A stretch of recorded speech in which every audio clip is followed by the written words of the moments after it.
উহুদ যুদ্ধে মুসআব বিন উমাইর রাদিয়াল্লাহু তাআলা আনহু শাহাদাত বরণ করছেন। ঈমান আনলেন, হিজরত করলেন, জিহাদ করলেন, উহুদে শহীদ হয়ে গেলেন।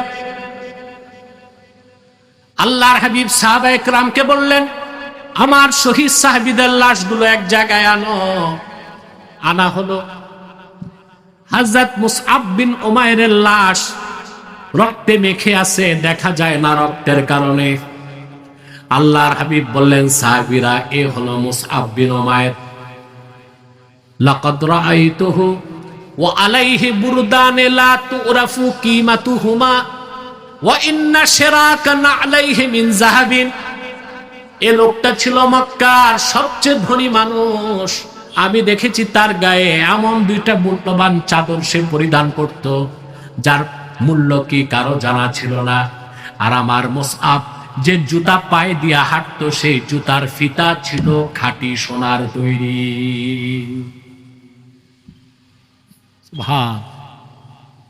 সাহাবায়ে কেরাম আল্লাহ তার হাবিবের ভালোবাসায় জীবন উৎসর্গ করে দিয়েছে। সুবহানাল্লাহ বলবেন না? যতক্ষণ পর্যন্ত আল্লাহ তার হাবিবের ভালোবাসা জীবনের চেয়ে বেশি না হবে, আপনি খাঁটি মুসলমান হইতে পারবেন? এখন বুঝবেন কেমন করে? প্রশ্ন আসে না? বুঝার একটা আলামত আছে। কি আছে? সহিহ বুখারীর হাদিস, আল্লাহর হাবিব ইরশাদ করেছেন, সালাসুন মান কুন্না ফীহি ওয়াজাদা হালাওয়াতাল ঈমান। আমার যে উম্মতের মধ্যে তিনটি খাসলত একত্রিত হয়ে যাবে, ঈমানের মধুর স্বাদ সে পেয়ে যাবে। কয়টা খাসলত? তার প্রথমটাই হচ্ছে, মান কানাল্লাহু ওয়া রাসূলুহু আহাব্বা ইলাইহি মিম্মা সিওয়াহুমা। এর প্রথম খাসলাত হবে, আল্লাহ তার রাসূল তার কাছে সবকিছুর চেয়ে বেশি প্রিয় হবে। বলেন সুবহানাল্লাহ। ওয়ামাই ইউহিব্বুল মারআ লা ইউহিব্বুহু ইল্লা লিল্লাহ। আর দ্বিতীয় খাসলত, ব্যক্তি কাউকে ভালোবাসবে আল্লাহর জন্য। কার জন্য? আমরা কি আল্লাহর জন্য ভালোবাসি? না। আমরা মানুষ মানুষকে ভালোবাসি আত্মীয়তার সম্পর্ক থাকলে, মানুষ মানুষকে ভালোবাসি রক্তের সম্পর্ক থাকলে, মানুষ মানুষকে ভালোবাসি আর্থিক লেনদেন থাকলে। এই যে নেতাদের পিছনে মানুষ ঘুরে, আত্মীয়তার সম্পর্ক, রক্তের মালপানি আছে। এখন তো 5 তারিখের পর নেতার আর অভাব নাই। একটু পরপরই দেখা যায় মোটর শোভাযাত্রা, রোডঘাট সব ব্লক। কে যাচ্ছে? বলে হুজুর হকি স্টিক বল্টু। নেতার নাম কি? স্পেশাল নাম কি? হকি স্টিক বল্টু। তো পিছনে কারা? এগুলো সব পাতি নেতা, সাথী নেতা, চেলাচামুল। এই যে নেতার পিছনে ঘাম ঝরাচ্ছে, শ্রম দিচ্ছে, মেহনত করছে, এটা কিসের জন্য? আল্লাহর জন্যে। মুসলমান মুসলমানকে ভালোবাসবে আল্লাহর জন্যে। আল ওয়ালা ওয়াল বারা। মুসলমান মুসলমানকে ভালোবাসবে দ্বীনের স্বার্থে। মুসলমান শত্রুতা পোষণ করবে দ্বীনের স্বার্থে। সেজন্য মুসলিম রাষ্ট্রগুলোর পররাষ্ট্রনীতির মূল কনসেপ্ট হচ্ছে এটা, কোন মুসলিম রাষ্ট্রের বন্ধু অমুসলিম রাষ্ট্র হতে পারে না। ভারতকে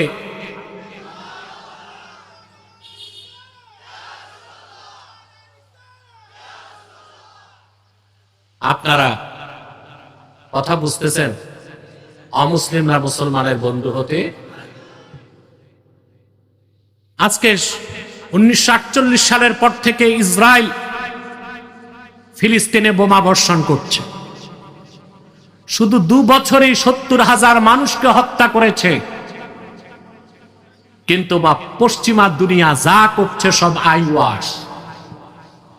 ইসরায়েলকে এখন পর্যন্ত তারা কোনো অবরোধ দেয় না। কেন? আসলে অমুসলিমরা কখনোই মুসলমানদের বন্ধু হতে পারে না। যুদ্ধ বন্ধ হয়েছে, আলহামদুলিল্লাহ বলেন। এটা কি জাতিসংঘের অবদান, না ফিলিস্তিনি মুসলমানদের রক্তের নাজরানা?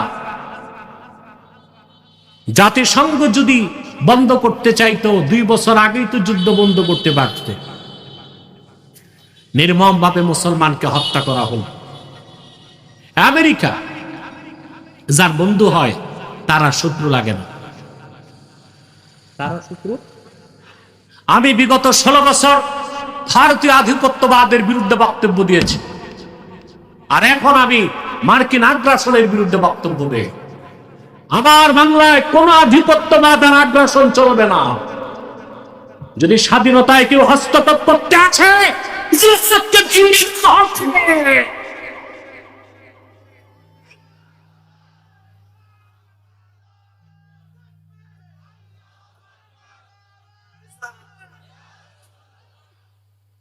আজকে পার্বত্য চট্টগ্রাম হুমকির মুখে, এটা রক্ষা করতে হবে।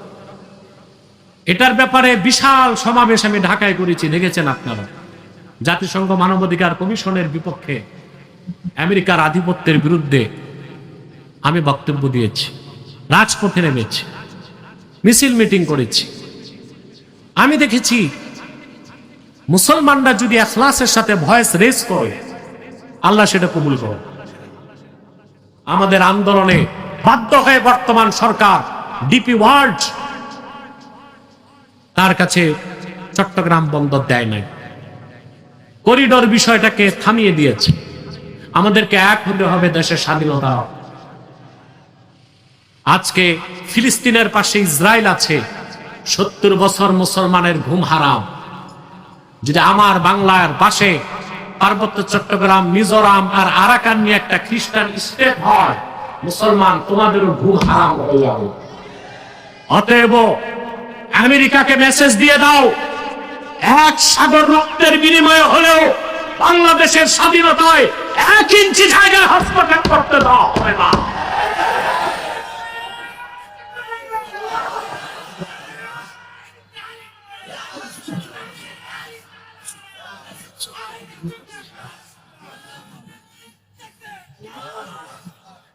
প্রিয় ভাইগণ, এই যে ভারত আপনাদের পাশে 50 বছরে বন্ধু বানাইতে পারছেন, শুধু বন্ধুত্বের হাত বাড়াইছেন আপনারা। আমরা বছরে হাজার হাজার মন ইলিশ মাছ পাঠাই, আর ওরা আদর করে হাজার হাজার বোতল ফ্যান্সি ডিল পাঠায়। এই তো সম্পর্ক। আমরা কি পাঠাই? ইলিশ পাঠায়। এটা ছাড়া ওদের দুর্গা পূজা হয় না, আর ওরা পাঠায় ফ্যান্সি ডিল। আমার দেশের যুব সমাজকে ধ্বংসের নীল নকশা করে রেখেছে। বাংলাদেশ ঘেঁষা ভারতীয় সীমান্তে কয়েকশো ফ্যান্সি ডিল কারখানাই করা আছে, বানাও, সাপ্লাই কর। অমুসলিমরা কোনোদিন বন্ধু হতে পারে না। অমুসলিমদের সাথে আমাদের রাষ্ট্রের সাথে বাণিজ্যিক চুক্তি হতে পারে, অর্থনৈতিক চুক্তি হতে পারে, সামরিক চুক্তি হতে পারে, ভাতৃপ্রতিম চুক্তি হতে পারে। অমুসলিমরা কোনোদিনই আমাদের ভাই হতে পারে না। প্রিয় ভাইগণ, যে কথা বলছি না, আল্লাহ তার রাসূলের ভালোবাসা জীবনের চেয়ে বেশি হতে হবে, ঠিক কিনা? এখন আসেন যে সবকটা দিব এই আয়াত থেকে, যে শিক্ষাটা নিব। আল্লাহ এবং তার হাবিবকে জীবনের চেয়ে বেশি ভালোবাসতে পারলাম, তার প্রমাণ কি? আল্লামা বদরুদ্দিন আইনি উমদাতুল কারি, ইবনু হাজার আসকালানি ফাথুল বারি, খাতিবে কাস্তালানির শাহাদুস সারি, সবগুলো বুখারী শরীফের সরার মধ্যে এসেছে। ইন্না সামারাতা মাহাব্বাতিল্লাহি আযজা ওয়া জাল্লা ইমতিসালু আওয়ামিরিহি ওয়া ইজতিনাবু নাওয়াহিহি। আল্লাহ তাআলাকে জীবনের চেয়ে বেশি ভালোবাসার প্রমাণ দিতে হবে, আল্লাহর সব হুকুম মানতে হবে, সব নিষেধ ছাড়তে হবে। ওয়া ইন্না সামারাতা মাহাব্বাতি রাসূলিল্লাহি সাল্লাল্লাহু আলাইহি ওয়াসাল্লাম ইত্তিবাউ সুন্নাতিহি ওয়াল মুলাযামাতু বিশরিয়াতিহি। আর আল্লাহর হাবিব মুহাম্মদ সাল্লাল্লাহু আলাইহি ওয়াসাল্লামকে জীবনের চেয়ে বেশি ভালোবাসার প্রমাণ, জীবনের চেয়ে বেশি ভালোবাসি তার প্রমাণ দিতে হবে। কিভাবে? প্রশ্ন আসে না? আল্লাহর হাবিব মুহাম্মদ সাল্লাল্লাহু আলাইহি সাল্লামকে জীবনের চেয়ে বেশি ভালোবাসতে হলে আল্লাহর হাবিবের সুন্নতের অনুসরণ করতে হবে, আর ওনার শরীয়তের পাবন্দি করতে হবে।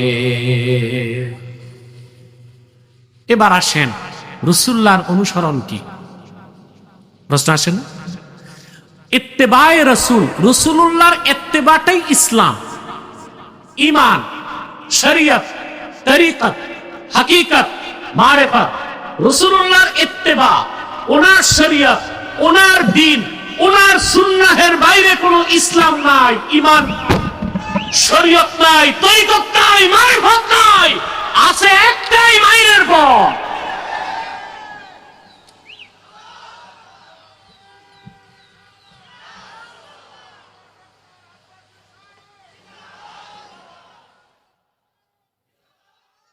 আজকে বাংলাদেশে আগে ছিল একদল বুদ্ধিজীবী, এখন বের হয়েছে আরেক দল বুদ্ধিজীবী। আগের গুলো ছিল লেফটিস্ট, এগুলো হচ্ছে রাইটিস্ট। পার্থক্য এতটুকু, ওগুলো বামপন্থী বুদ্ধিজীবী, এগুলো ডানপন্থী বুদ্ধিজীবী, কিন্তু কোন দলকে মুসলমান বলা যায় না। এরকম কয়েক বুদ্ধিজীবী বাংলাদেশে বলতেছে আমরা সুফিবাদী ইসলাম মানি। নজবিল্লাহ বলবেন না? কি ভাই, ইসলামের ভার্সন আছে নাকি? ইসলামের ভার্সন আছে, প্যাটার্ন আছে। মানুষ যেটা বানায় ওটার ভার্সন থাকে, ওটার প্যাটার্ন থাকে। যেটা আল্লাহ পাঠাইছেন ওটার ভার্সন আছে। এরা ইসলামকে ভাগ করছে, বলে পলিটিক্যাল ইসলাম, রেডিক্যাল ইসলাম, সুফিবাদী ইসলাম। এই সবগুলো কথা কুফুরি কথা, ঈমান থাকবে না। আল্লাহর হাবিব সাল্লাল্লাহু আলাইহি সাল্লাম আল্লাহর কাছ থেকে একটাই দিন এনেছেন, সেটা দিন ইসলাম। ওটার কোনো ভার্সন নাই, ওটার কোনো প্যাটার্ন নাই। সুবহানাল্লাহ। ইসলামী রাজনীতির কথা বলে এটা তো পলিটিক্যাল ইসলাম। জিহাদের কথা বলে এটা রেডিক্যাল ইসলাম। আর এক জায়গায় বসে তসবিহ পড়লে বলে এইটা ঠিক, এটা সুফিবাদী ইসলাম। জিহাদের কথা বলে কি রেডিক্যাল ইসলাম। ইসলামী রাষ্ট্র খেলাফার কথা বলে এটা পলিটিক্যাল ইসলাম। আর চুপচাপ তসবিহ পড়লে দরবেশি করলে বলে এইটাই তো ঠিক আছে, এটা সুফিবাদী ইসলাম। শুনে রাখো মুসলমান, ইসলামী রাজনীতি পূর্ণাঙ্গ ইসলাম নয়, পূর্ণাঙ্গ ইসলামের অংশ। জিহাদ ফি সাবিলিল্লাহ পূর্ণাঙ্গ ইসলাম নয়, পূর্ণাঙ্গ ইসলামের অংশ। তরিকত, তাসাউফ, ইলমে মারিফত পূর্ণাঙ্গ ইসলাম নয়, পূর্ণাঙ্গ ইসলামের অংশ। ইসলামের কোনো ভার্সন নাই, ইসলামের কোনো প্যাটার্ন নাই। ইসলাম একটাই, রাসূলুল্লাহর অনুসরণের বাইরে কোনো ইসলাম। এক কথায় বলে দিচ্ছে মুসলমান, আল্লাহর হাবিব যেটা আদেশ করেছেন আল্লাহ ওইটারে ফরজ করে দিয়েছেন, যেটা নিষেধ করেছেন আল্লাহ সেটা হারাম বানায় দিয়েছেন। রাসূলুল্লাহ যেটা পছন্দ করেছেন আল্লাহ সেটারে দ্বীন বানায় দিয়েছেন। রাসূলুল্লাহ যেটাকে অপছন্দ করেছেন আল্লাহ দ্বীন থেকে খারিজ করে দিয়েছেন। সুবহানাল্লাহ বলবেন। বুখারী শরীফের হাদিস, হিজরতের পর 16 কি 17 মাস রাসূলুল্লাহ সাল্লাল্লাহু আলাইহি ওয়াসাল্লাম মদিনা মুনাওয়ারাতে বাইতুল মুকাদ্দাসের দিকে নামাজ পড়তেন। মাইকের সাউন্ডটা কানে লাগতেছে, ফিরে আসতেছে। যেটা কানে বাজে ওটা কমায় দাও, মাইকম্যানকে বল। একটা মাইকের আওয়াজ কানে লাগে আমার, এটা এতক্ষণ ছিল না। মানে কোথাও বাধা লেগে আসতেছে, প্রতিবিম্ব। মাইকম্যান আছে জীবিত?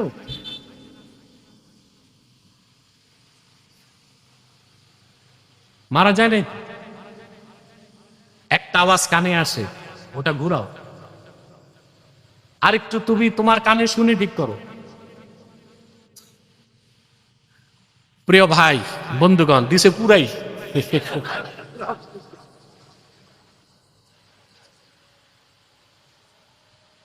সম্মানিত সুধী, সাউন্ড দাও, সাউন্ড। এই প্রিয় বন্ধুগণ, রাসূলুল্লাহ সাল্লাল্লাহু আলাইহি ওয়াসাল্লাম 16 কি 17 মাস বাইতুল মুকাদ্দাসের দিকে নামাজ পড়েছেন। এটা জানেন তো আপনারা। কিন্তু রাসূলুল্লাহর দিলের টান ছিল মক্কার দিকে, কাবার দিকে। সুবহানাল্লাহ, দিলের টান ছিল। আল্লাহর হাবিব মুখ ফুটে কিছু বলতেন না, শুধু আকাশের দিকে তাকাতেন। আল্লাহ তাআলা ডাক দিয়ে বললেন, কদ নারা তাকাল্লুবা ওয়াজহিকা ফিস সামা। প্রিয় হাবিব মুহাম্মদ সাল্লাল্লাহু আলাইহি ওয়াসাল্লাম, আপনি বারবার আকাশের দিকে তাকান, এটা দেখতে আমার ভালো লাগে, আমি দেখি। সুবহানাল্লাহ। অচিরে আমি আপনার মন যেটাকে চাই সেটাকে কিবলা বানায় দিব। মসজিদ জুল কিবলাতাইন, যে মসজিদের নাম মদিনা মুনাওয়ারায় রাসূলুল্লাহ সাল্লাল্লাহু আলাইহি সাল্লাম সাহাবায়ে কেরামকে নিয়ে আসর নামাজ পড়তেছিলেন। কোন নামাজ? রুকুতে যখন গেলেন, আল্লাহ তখন কিবলা পরিবর্তনের হুকুম করলেন। ফাওয়াল্লি ওয়াজহাকা শাতরাল মাসজিদিল হারাম। মুহাম্মদ সাল্লাল্লাহু আলাইহি ওয়াসাল্লাম, আপনার চেহারা মোবারক বাইতুল মুকাদ্দাসের দিক থেকে কাবার দিকে ফিরিয়ে নেন। কিবলা ঘুরে গেল। রাসূলুল্লাহ যেটা পছন্দ করছেন, আল্লাহ সেটা কি করছেন? কিবলা বানাই দিয়েছেন। তিনি যেটা পছন্দ করছেন সেটা দিন হয়ে গেছে, তিনি অপছন্দ করছেন বদ্দিন হয়ে গেছে। তিনি হুকুম করছেন ফরজ হয়ে গেছে, তিনি নিষেধ করছেন হারাম হয়ে গেছে। ফাত্তাবিউনি, আল্লাহকে যদি পেতে চাও আমার অনুসরণ করো। রাসূলুল্লাহর অনুসরণটাই ইসলাম, এর বাইরে কোন ইসলাম আমরা করব? জীবনের সকল ক্ষেত্রে রাসূলুল্লাহর অনুসরণ করব। কিভাবে? রাসূলুল্লাহর অনুসরণ মানে হচ্ছে রাসূলুল্লাহর সুন্নতের অনুসরণ। সুন্নতের অনুসরণ। এখন সুন্নত অর্থ কি এটা আমরা বুঝি না। আমরা সুন্নত মনে করি দস্তরখানে খাওয়া, মাথায় টুপি দেওয়া, দুপুরে খাবারের পর একটু বিশ্রাম, রাতে খাবারের পর একটু হাঁটা, মেসওয়াক করা, এটা আমরা সুন্নত বুঝি। সুন্নত এত ক্ষুদ্র অর্থে আসে নাই। সুন্নত শব্দের অর্থ হচ্ছে আম্মা সুন্নাতু ফাহিয়া মা সান্না রাসূলুল্লাহ সাল্লাল্লাহু আলাইহি সাল্লাম। আল্লাহ রাসূল সাল্লাল্লাহু আলাইহি সাল্লাম ইহকালীন কল্যাণ ও পরকালীন মুক্তির জন্য যেটাকে নীতি বানায় দিয়েছেন, সেই নীতির নাম সুন্নাত। নীতির নাম কি? ইহকালীন কল্যাণ পরকালীন মুক্তির জন্য ব্যক্তি জীবন, সমাজ জীবন, রাষ্ট্র জীবন, নামাজ, রোজা, হজ, যাকাত, ইবাদত বন্দেগী, উঠা বসা, চলাফেরা, পোশাক পরিচ্ছদ, খাওয়া দাওয়া, শিক্ষা, সংস্কৃতি, জীবনের সকল ক্ষেত্রে মুহাম্মদ সাল্লাল্লাহু আলাইহি ওয়াসাল্লাম ১৫০০ বছর আগে যে নীতি নির্ধারণ করেছেন, সেই নীতির নাম সুন্নতে নববী। এইভাবে কি আমরা সুন্নতকে বিশ্বাস করছি? কথা বলেন। আমাদের আইন আদালত কি সুন্নত তরিকা? আমাদের দেওয়ানি ফৌজদারি সুন্নত তরিকায়? আমাদের শিক্ষা সংস্কৃতি সুন্নত তরিকায়? আমাদের পোশাক পরিচ্ছদ সুন্নত তরিকায়? আমাদের ব্যবসা বাণিজ্য সুন্নত তরিকায়? জীবনের সকল মৌলিক ক্ষেত্রে মানুষ কিভাবে চলবে, কোন পথে কল্যাণ, পরকালে মুক্তি, ওই সব ক্ষেত্রে রাসূলুল্লাহ সাল্লাল্লাহু আলাইহি সাল্লাম নীতি নির্ধারণ করে দিয়েছেন। সেই নীতির নাম সুন্নতে নববী। আপনাকে সুন্নত পুরা বিশ্বাস করলেই আপনি মুসলমান, আর যতটুক আমল করবেন ফজিলত হিসেবে আপনার মর্যাদা তত বাড়তে থাকবে। বলেন সুবহানাল্লাহ। আমি যা দেখি বাংলাদেশে শুধু আওয়াম না, আলেমরাও সুন্নতকে গ্রহণ করছে ফজিলত হিসেবে, নীতি হিসেবে গ্রহণ করতে পারে না। অতএব সুন্নতকে গ্রহণ করতে হবে কি হিসেবে? নীতি হিসেবে। তারপরে আমল করতে হবে ফজিলতের জন্য। আমি একটা উদাহরণ দিই, কথা বলেন। এশার নামাজ কয় রাকাত? 4 রাকাত। পড়ছেন না? এই কোরআন শরীফের কোথাও আছে এশা 4 রাকাত? নাই তো। যোহর কয় রাকাত? আসর, মাগরিব, এশা, ফজর। 83 বার আল্লাহ সালাতের কথা কোরআনে বলেছেন, 5 ওয়াক্তের কথাও বলে দিয়েছেন, কিন্তু কোন নামাজ কয় রাকাত তা বলেন নাই। নীতি নির্ধারণ করে দিয়েছেন আল্লাহর হাবিব নিজে, বলেন সুবহানাল্লাহ। রাসূলুল্লাহ সাল্লাল্লাহু আলাইহি সাল্লাম আল্লাহর পক্ষ থেকে নীতি নির্ধারণ করেছেন যোহর হবে 4, আসর 4, মাগরিব 3, এশা 4, ফজর 2। সুবহানাল্লাহ। এই যে 4 রাকাত এশা, মুসাফির হলে 2 রাকাত, ঠিক না? এই যে 4 রাকাত এশার নামাজ, এটা নীতি হিসেবে সুন্নাত, হুকুম হিসেবে ফরজ। নীতি হিসেবে, হুকুম হিসেবে। এশার নামাজের পর আবার 2 রাকাত সুন্নাত আছে, নীতি হিসেবে সুন্নাত, হুকুম হিসেবেও সুন্নাত। তারপরে আবার 3 রাকাত ফজর নামাজ, নীতি হিসেবে সুন্নাত, হুকুম হিসেবে ওয়াজিব। এরপরে আবার 2 রাকাত আছে নফল নামাজ, বসে পড়লে বেশি সওয়াব, হালকি নফল পড়েন না? নীতি হিসেবে সুন্নাত, হুকুম হিসেবে নফল। সুন্নতকে বিশ্বাস করতে হবে নীতি হিসেবে, আমল করতে হবে ফজিলত হিসেবে। আমরা বুঝলাম? এখন একটা বাতিল ফেরকার কথা বলে দিতে হয়। একদল বের হইছে এখন সুন্নত অস্বীকার করে, আহলে কোরআন দাবিদার। এরা বলে শুধু কোরআন মানি, হাদিস মানি না। আল্লাহ সাক্ষ্য, কোরআন আমার সামনে। শুধু কোরআন যারা মানে, হাদিস অস্বীকার করে, নিঃসন্দেহে তারা কাফের। আহলে কোরআন না, আহলে শয়তান। কারণ আপনি হাদিসকে বাদ দিলে ইসলামের অস্তিত্ব খুঁজে পাবেন। যেমন আপনি হাদিস বাদ দিলেন, কোন নামাজের রাকাত নামাজই নাই। কোরআন শরীফের কোথাও আল্লাহ বলেন নাই আকিমুস সালাতা ওয়ারকাউ ওয়াসজুদু, এইভাবে বলেন নাই। কোথাও বলেছেন আকিমুস সালাত, কোথাও বলেছেন ওয়ারকাউ মার রাকিন, কোথাও বলেছেন ওয়াসজুদ ওয়াক্তারিব। এক এক জায়গায় হুকুম করছে। এখন আমরা কি করি? একসাথে সব করি না? দাঁড়াই, রুকু করি, সাজদা করি। একসাথে করার কথা তো কোরআনের কোথাও নাই। বাংলাদেশে একজন সাংবাদিক ছিল আকরাম খা, নাম শুনছে? এ লোকটা ছিল ওরিয়েন্টালিস্ট, আহলে কোরআন, হাদিস মানত না। তো সে কি করতো? নামাজের সময় আজান হলে দাঁড়ায় নামাজ পড়ত, কিছুক্ষণ দাঁড়ায় থেকে আবার যে পত্রিকায় লেখালেখি করত, আবার 100 যুগে রুকু করত, আবার একটু খাওয়া দাওয়া করে সাজদা করে এইভাবে নামাজ পড়ত। তা হাদিস অস্বীকার করলে তার নামাজ থাকে না? তো থাকে নাকি? রুকু, সাজদা, দাঁড়ানো, সালাম, গোটা নামাজের স্ট্রাকচার হাদিস থেকে প্রমাণিত হবে। অথবা হাদিস বাদ দিলে ইসলামের অস্তিত্ব থাকে না। যারা আহলে কোরআন দাবিদার, এরা আহলে কোরআন না আহলে শয়তান? আপনাদের রাজশাহীতে তারা ভয়াল থাবা বসায় দিছে। এদের টাকা আসে নিউ ইয়র্ক থেকে। বাংলাদেশের যে ঠাকুর আমার কাছে বহসে গিয়া ধরা গেছে, দেখছিলেন না? ওইটা থাক না, কিসের বস্তু দিয়া খাওয়াইতে চাইছে ওইটা থাক। সে গেছে আমার কাছে বাহাস করবে।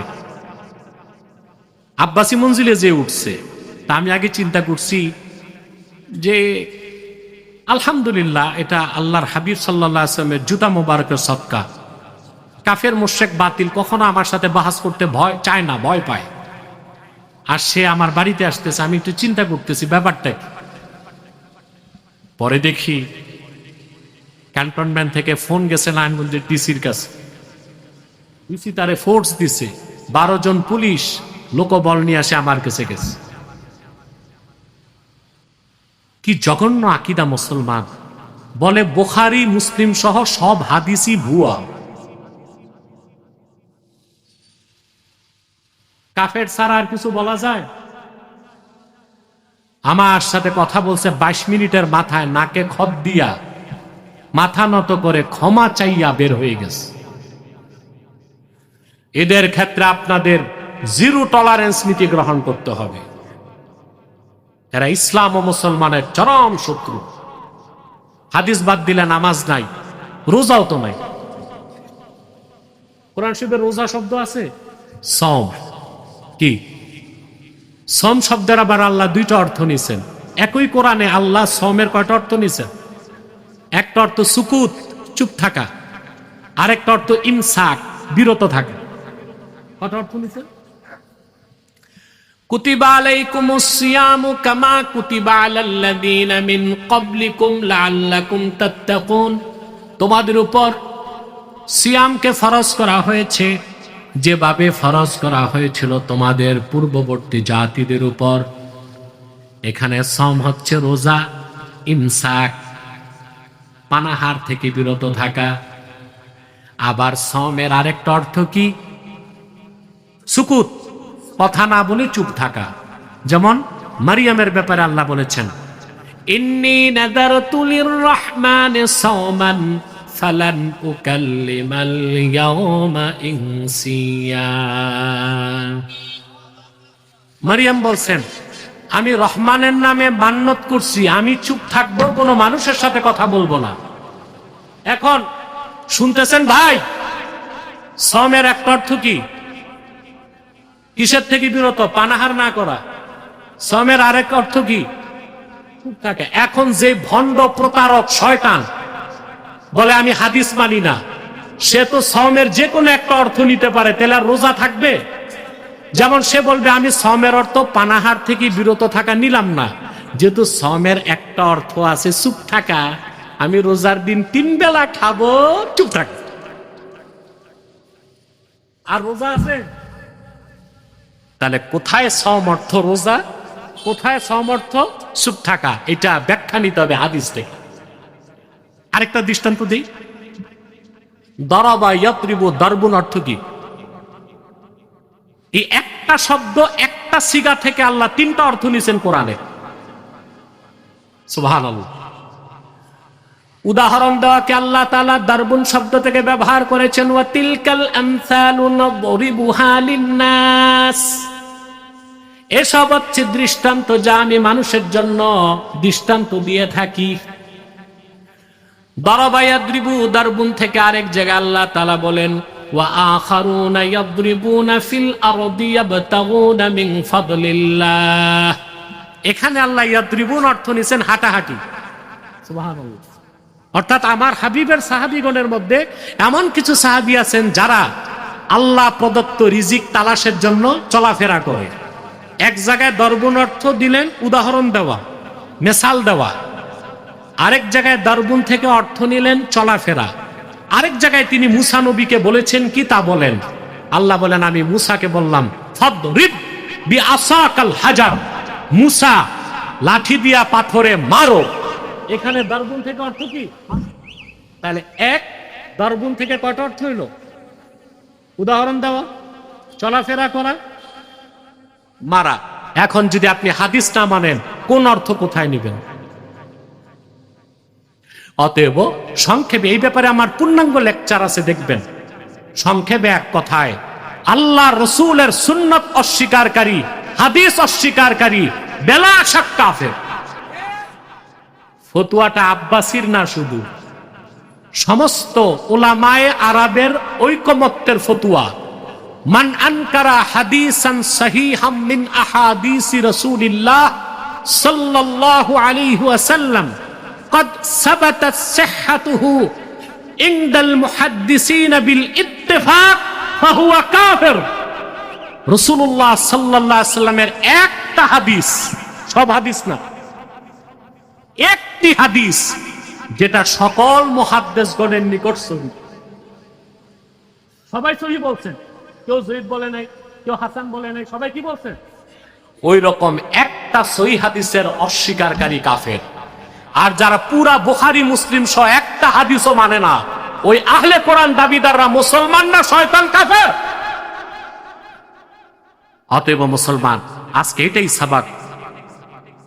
আল্লাহ যেটা বলে দিয়েছেন, কুল ইন কুনতুম তুহিব্বুনাল্লাহ ফাত্তাবিউনি ইউহিব্বুকুমুল্লাহ ওয়া ইয়াগফির লাকুম যুনুবাকুম ওয়াল্লাহু গফুরুর রহিম। প্রিয় হাবিব মুহাম্মদ সাল্লাল্লাহু আলাইহি ওয়াসাল্লাম, আপনি বলুন, যদি তোমরা আল্লাহকে ভালোবেসে থাকো, আমার অনুসরণ করো, আল্লাহ তোমাদেরকে ভালোবাসবেন, তোমাদের জীবনের সব গুনাহ মাফ করে দিবেন। আল্লাহ রাব্বুল আলামিন হচ্ছেন ক্ষমাশীল এবং পরম দয়ালু, অতীব দয়ালু। আল্লাহ আমাদেরকে এই কথাগুলোর উপর আমল করার তৌফিক যেন দান করেন। সময় দেন, বলেন আল্লাহুম্মা আমিন। হ্যাঁ, 12টা বেজে গেছে, আমি টের পাইনি। 11টা 12, ঠিক আছে, অনেক টাইম হয়েছে। আমরা এই এই এই এই মুনাজাত না করি ভাগবেন। আপনারা যদি কেউ আউলিয়া কেরাম থাকেন, মুনাজাত লাগবে না তো চলে যান। আর যদি আমার মতো গুনাহগার থাকেন তো বসেন, আমরা পাগড়ি দিব। এই 70 জনকে দেওয়া যাবে না, আমি শুরু করে দিব। হ্যাঁ ঠিক আছে, আমি বললে এখন দাঁড়ায় বসেন, আপনার বলতেছি আমি। জি, কথা বলেন, 1 মিনিট আমি বলবো, বসে। সাদাকাল্লাহুল আযীম ওয়া সাদাকা রাসূলুহুন নবিয়ুল কারীম ওয়া নাহনু আলা যালিকা মিনাশ শাহিদিন ওয়াশ শাকিরিন আলহামদুলিল্লাহি রাব্বিল আলামিন। প্রিয় বন্ধুগণ, আমাদের বাংলাদেশকে রক্ষা করতে হলে ঐক্যবদ্ধ হতে হবে, আর সেটা হতে হবে দ্বীনের স্বার্থে, রাজনৈতিক স্বার্থে না। আমাদের দেশে অনেক বক্তারা পার্লামেন্ট নির্বাচনে দাঁড়াচ্ছে, তারা মনে করেন জনগণ যা সব তার। বিষয়টা এরকম নেই। আমি যদি এখন রাজনৈতিক ব্যানারে এখানে দাঁড়াই, দেখা যাবে 12 আনা লোক চলে গেছে, 4 আনা আছে। তো বোঝা যায় দেশকে রক্ষা করতে হলে আমাদের অরাজনৈতিক ঐক্য লাগবে, ইসলামপন্থী সবার, তারপর রাজনীতি করতে। আগে কি লাগবে? তো অরাজনৈতিক ঐক্যটার জন্য দ্বীনের স্বার্থ হচ্ছে মূল বিষয়। আমরা দ্বীনের স্বার্থে, দেশের স্বার্থে, কওমের স্বার্থে সকল দলমতের মুসলমান এক হয়ে যেতে চাই। 3টা স্বার্থে এক হব। ইসলামের সুমহান স্বার্থ রক্ষায় আমরা ঐক্যবদ্ধ হতে চাই। মুসলমানদের মৌলিক দাবিগুলো আদায়ে আমরা এক হতে চাই। আমাদের মৌলিক দাবিগুলো আদায় হয়। দেশ স্বাধীনের 50 বছর হয়ে গেছে, যারাই ক্ষমতায় গেছে মুসলমানের রক্তে পা রেখে ক্ষমতায় গেছে, কিন্তু মুসলমানদের মৌলিক একটা দাবিও তারা পার্লামেন্টে আদায়।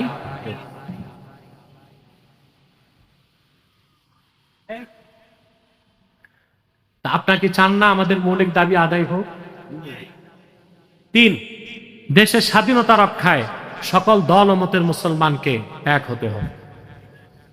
আমাদের এই 3টি দাবি আদায়ের ক্ষেত্রে আমাদের এই স্বার্থগুলোর বিরুদ্ধে কাজ করতেছে বাংলাদেশে 3টি অমুসলিম সম্প্রদায়। তার মধ্যে সবচেয়ে জঘন্য হচ্ছে কুখ্যাত কাদিয়ানী সম্প্রদায়। নিঃসন্দেহে তারা কাফের এবং অমুসলিম। তাদেরকে যারা কাফের বলবে না, তারাও কাফের, কারণ তারা আল্লাহর আখিরি নবী আমার নূর নবীজি মুহাম্মদ সাল্লাল্লাহু আলাইহি সাল্লামকে আল্লাহর শেষ নবী হিসেবে বিশ্বাস করে না। কোরআন কারীম আল্লাহর শেষ আসমানি কিতাব বিশ্বাস করে না। চিল্লায় বলেন নাউজুবিল্লাহ। সেজন্য তারা কি কাফের। তাদেরকে যারা কাফের বলবে না, তারাও কাফের। কিন্তু মানুষকে তারা ধোঁকা দেয়। মানুষকে ধোঁকা দিতে তারা মুসলমানদের মতো নাম রাখে, মুসলমানদের মতো দাড়ি রাখে, মুসলমানদের মতো টুপি লাগায়, তাই বলে মুসলমান হবে? দাড়ি রাখলে কেউ যদি মুসলমান হতে পারত, তো রবীন্দ্রনাথ ঠাকুরের চেয়ে বড় মুসলমান কে হইতো? টুপি লাগালে মুসলমান হওয়া যায়? দিল্লি পার্লামেন্টে হিন্দু এমপিরাও টুপি লাগায়, মুসলমান হবে? নাম রাখলে মুসলমান হওয়া যায়? এক শয়তান বোতলে পেশাব করে উপরে লেবেল দিছে শরবত, ওটা কি শরবত হবে? ভিতরে কি? তদ্রুপ কাদিয়ানীরা কাফের। আব্দুল আউয়াল, আব্দুস সামাদ, মুবাশশির আলী, কবির চৌধুরী, শাহরিয়ার কবির আর নিঝুম মজুমদার, এসব নাম রাখার দ্বারা তারা মুসলমান হতে পারেন। আমার ভাইয়েরা, আমার বন্ধুরা, আমার আল্লাহ নূর নবীজি আমার মুহাম্মদ সাল্লাল্লাহু আলাইহি সাল্লামের ইসলাম ও কোরআনের হাজার হাজার হাজার বছর পরে বর্তমান ভারতের কুখ্যাত পাঞ্জাবের কুখ্যাত গুরুদাসপুরের কুখ্যাত কাদিয়ানে ইংরেজ আমলে এক শয়তান নিজেকে নবী দাবি করছে। চিল্লায় বলেন নাউজুবিল্লাহ। শয়তানটার নাম রেখেছিল তার বাপ মির্জা গোলাম আহমদ কাদিয়ানি। সাবধান, তাকে গোলাম আহমদ বলা যাবে না, কারণ গোলাম আহমদ অর্থ আহমদ এর গোলাম। কোন কাফের কোনদিনও গোলাম আহমদ এর গোলাম হতে পারে না। আর কাদিয়ানের কাজ্জাব ছিল শেষ দরজার কুখ্যাত কাফের। সে গোলাম আহমদ এর গোলাম ছিল না, সে ছিল কুখ্যাত শয়তানের কুখ্যাত গোলাম। কাদিয়ানের কাজ্জাব মিথ্যা নবুয়তের দাবিদার মির্জা গোলাম শয়তান কাদিয়ানির উপর গজব এসেছে 1908 সালে। যখন গজব এসেছে, কাদিয়ানের কাজ্জাব মিথ্যা নবুয়তের দাবিদার মির্জা গোলাম শয়তান কাদিয়ানি 1908 সালে ধ্বংস হয়ে কুখ্যাত জাহান্নামের কুখ্যাত কুকুরে পরিণত হয়েছে। তার অনুসারীরাও ধ্বংস হয়েছে। বর্তমানে কিছু কাদিয়ানি বাংলাদেশে আছে, তাদের সবচেয়ে বেশি উৎপাত পঞ্চগড়ে আর ব্রাহ্মণবাড়িয়া, কিন্তু সারা বাংলাদেশে তারা 100 সেন্টার করে ফেলেছে। সবচেয়ে দুঃখজনক, তাদের উপাসনালয়কে তারা মসজিদ বলে, যা চরম পর্যায়ের ধৃষ্টতা। আমাদের দেশে হিন্দু বৌদ্ধ খ্রিস্টান আছে না? তাদের বিরুদ্ধে আমরা মিছিল মিটিং করি কেন? তারা কি পরিচয়ে আছে? অমুসলিম। আমাদের আপত্তি আছে? কথা বলেন। কিন্তু কাদিয়ানীরা তাদের চেয়েও বড় কাফের, কিন্তু মুসলিম পরিচয় দেয়। এটা চরম পর্যায়ের প্রতারণা ও ধোঁকা। তারা মুসলিম হতে পারে না, নিঃসন্দেহে তারা কাফের। আজ দেশ স্বাধীনের আগ থেকে এদেশের মুসলমান দাবি করে আসতেছে, এই আন্দোলন চলতেছে আইয়ুব খানের আমল থেকে। এদেশের মুসলমান দাবি করে আসছে কাদিয়ানীদেরকে অমুসলিম ঘোষণা করো, কিন্তু এই দাবি কোনো সরকার আদায় করে না। আমরা আলটিমেটাম দিচ্ছি, যারা এই দাবি মেনে নিবে তারাই ক্ষমতায় যেতে পারবে, ঠিক কিনা? নাম পরিবর্তন করে করে মিথ্যা পরিচয় দেয় তারা। কখনো নিজেদের পরিচয় দেয় আহমদী জামাত, কখনো বলে আহমদিয়া জামাত, কখনো বলে আহমদী সম্প্রদায়, কখনো বলে আহমদিয়া সম্প্রদায়, কখনো বলে আহমদী মুসলিম জামাত, কখনো বলে আহমদিয়া মুসলিম জামাত। সাবধান, যত কাদিয়ানি ছিল আছে থাকবে, তারা কেউ আহমদী জামাত নয়, আহমদিয়া জামাত নয়, আহমদী সম্প্রদায় নয়, আহমদিয়া সম্প্রদায় নয়, আহমদী মুসলিম জামাত নয়, আহমদিয়া মুসলিম জামাত নয়। তারা শয়তানি জামাত, কুখ্যাত জাহান্নামের কুখ্যাত কুকুরের দল। আমাদের সকল দলের মতের মুসলমানের রাজনৈতিক দলের একটাই দাবি, অনতিবিলম্বে স্বাধীন বাংলায় শয়তান কাদিয়ানীদেরকে রাষ্ট্রীয়ভাবে অমুসলিম ঘোষণা করতেই হবে, করতেই হবে, করতেই হবে। এই দাবি আদায় যদি জানমাল দেবার ডাক আসে, কারা কারা প্রস্তুত আছেন? হাত তুলে দেন।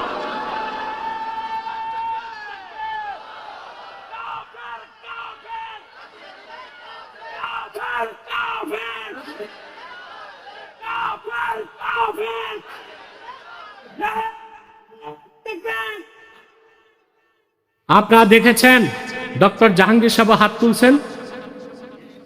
আপনারা দোয়া করবেন, উনি যদি পার্লামেন্ট মেম্বার হয়, সংসদে যে আমাদের পক্ষ থেকে এই দাবি করতে হবে। দলের তো দাবি ঠিক, হ্যাঁ এটা আমি জানি, কিন্তু দল এখনো বলতেছে না।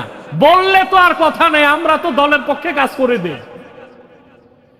তো ডক্টর জাহাঙ্গীর সাহেব বলছে, হাত তুলছে, কথাটা যেন উনিও মনে রাখেন, কথাটা যেন আপনারাও মনে রাখেন। প্রিয় ভাইরা, তাদেরকে অর্থনৈতিক সহযোগিতা করবেন না, করবেন? করেন তো আপনি। প্রাণ কোম্পানির যত জিনিস তাদের, সেজান কোম্পানির জুস তাদের, RFL এর পণ্যগুলো তাদের, প্রথম আলো, ডেলি স্টার, ভিশন এগুলো তাদের। এগুলো নৈতিক দায়িত্ব হিসেবে ধরবেন না, কিনবেন না, বেচবেন না, মনে থাকবে? আরেকটি ফেতনা মাথা চারা দিছে, হিজবুত তাওহীদ, মারাত্মক। এটা হিজবুত তাওহীদ না, এটা হিজবুত শয়তান। এদের আকীদা হচ্ছে দাজ্জাল বলতে কিছু নাই, আমেরিকাই দাজ্জাল। এখন আমেরিকাকে গালি দিলে আমরা তো বাহবা দিব, ঠিক আছে, দাজ্জাল নাই এটা বলো কেন? এটা কেন বলে জানেন? কারণ দাজ্জাল হত্যা করতে ঈসা ইবনু মারিয়াম আকাশ থেকে নামবে, এটা অস্বীকার করলে ঈমান নষ্ট হয়ে যাবে। তো এটা তো বলতে পারে না, বলে দাজ্জালই তো নাই, তাহলে ঈসা নামার দরকার কি? এটা মানুষকে কুফরি আকীদা মানুষের মধ্যে প্রবেশ করাচ্ছে। এরপর তারা বলে নামাজ হচ্ছে ব্যায়াম, ওযু থাকলেও হবে, ওযু ছাড়াও হবে। এরপর তারা বলে প্রাপ্তবয়স্ক ছেলে মেয়ে যদি বিবাহ বহির্ভূত নিজেরা সম্মত হয়ে ফিজিক্যাল রিলেশন করে তাতে কোনো দোষ নাই, এদেরকে শক্ত হাতে প্রতিরোধ করতে হবে। আরেকটা ফিতনা যেটার কথা বলে দিয়েছি, একটু আগেও বলেছিলাম, সেটা হচ্ছে খ্রিস্টান মিশনারি। তারা কিন্তু থাবা বসায় দিচ্ছে, তাদের দৃষ্টি এখন পার্বত্য চট্টগ্রামের দিকে। আমাদেরকে এই ব্যাপারে সর্বোচ্চ সতর্ক থাকতে হবে। পারবেন তো ইনশাল্লাহ? কারণ খ্রিস্টানরা দিনেরও শত্রু, দিনদারেরও শত্রু, দেশেরও শত্রু। আল্লাহ আমাদেরকে এক হয়ে কাজ করার তৌফিক দান করুক, বলুন আল্লাহুম্মা আমিন।